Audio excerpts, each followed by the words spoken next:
नमस्कार दोस्तों, आप सभी का मेरे एजुकेशन चैनल में स्वागत। दोस्तों, आज का हमारा टॉपिक है मुख्यमंत्री, उसके कार्य और शक्तियों के बारे में हम लोग पढ़ेंगे। तो दोस्तों आइए शुरू करते हैं इसको। तो दोस्तों देख लेते हैं मुख्यमंत्री की नियुक्ति के संबंध में। संविधान में मुख्यमंत्री की नियुक्ति और उसके निर्वाचन के लिए कोई विशेष प्रक्रिया नहीं है। केवल अनुच्छेद 164 में कहा गया है कि मुख्यमंत्री की नियुक्ति राज्यपाल करेगा। इसका तात्पर्य यह नहीं कि राज्यपाल किसी भी व्यक्ति को मुख्यमंत्री नियुक्त करने के लिए स्वतंत्र है। संसदीय व्यवस्था में राज्यपाल राज्य विधानसभा में बहुमत प्राप्त दल के नेता को मुख्यमंत्री नियुक्त करता है। लेकिन यदि किसी दल को स्पष्ट बहुमत प्राप्त न हो तो राज्यपाल मुख्यमंत्री को नियुक्त करने में अपने विवेकाधिकार का इस्तेमाल कर सकता है। ऐसी परिस्थिति में राज्यपाल सबसे बड़े दल या दलों के समूह के नेता को मुख्यमंत्री नियुक्त करता है और उसे 1 माह के भीतर सदन में विश्वास मत प्राप्त करने के लिए कहता है।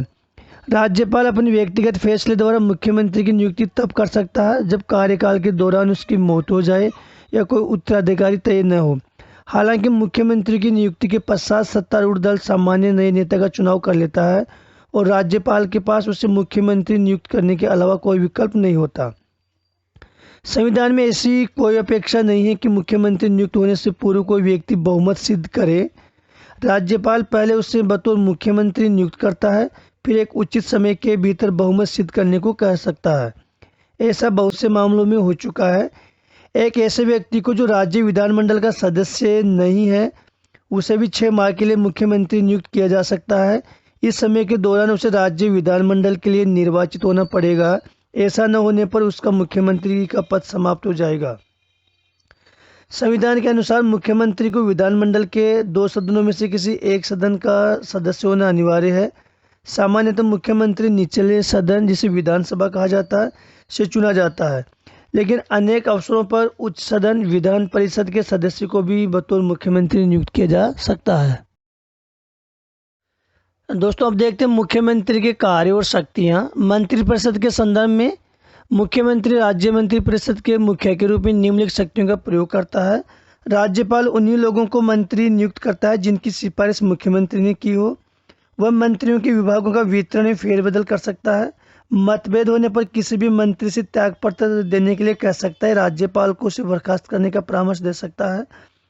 वह मंत्रिपरिषद की बैठक की अध्यक्षता कर इसके फैसलों को प्रभावित करता है।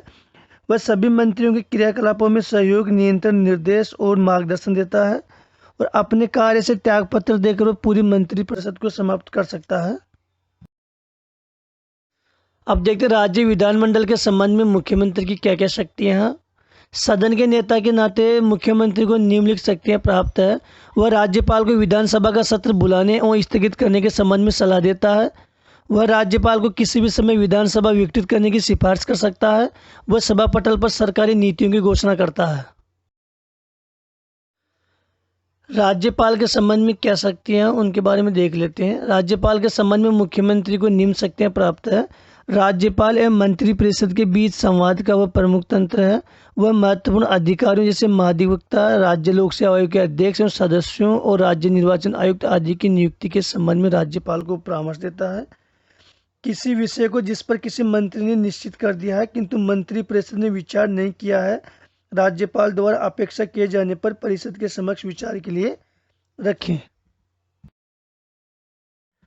मुख्यमंत्री की अन्य शक्तियां और कार्य। वह राज्य योजना बोर्ड का अध्यक्ष होता है। वह संबंधित क्षेत्रीय परिषद के क्रमवार उपाध्यक्ष के रूप में कार्य करता है। एक समय में इसका कार्यकाल 1 वर्ष का होता है। वह अंतर्राज्यीय परिषद और राष्ट्रीय विकास परिषद का सदस्य होता है। इन दोनों परिषदों की अध्यक्षता प्रधानमंत्री द्वारा की जाती है। वह राज्य सरकार का मुख्य प्रवक्ता होता है। आपातकाल के दौरान राजनीतिक स्तर पर वह मुख्य प्रबंधक होता है। राज्य का नेता होने के नाते वह जनता के विभिन्न वर्गों से मिलता है और उनसे उनकी समस्याओं आदि के संबंध में ज्ञापन प्राप्त करता है। वह सेवाओं का राजनीतिक प्रमुख होता है। इस तरह राज्य प्रशासन में बहुत महत्वपूर्ण एवं अहम भूमिका अदा करता है। दोस्तों अब देख लेते हैं मुख्यमंत्री से संबंधित अनुच्छेद। अनुच्छेद 163 मंत्रिपरिषद द्वारा राज्यपाल को सहायता एवं सलाह देना। अनुच्छेद 164 मंत्रियों से संबंधित अन्य प्रावधान। अनुच्छेद 166 राज्य सरकार द्वारा कार्रवाई संचालन। अनुच्छेद 167 राज्यपाल को सूचना प्रदान करने से संबंधित मुख्यमंत्री के दायित्व।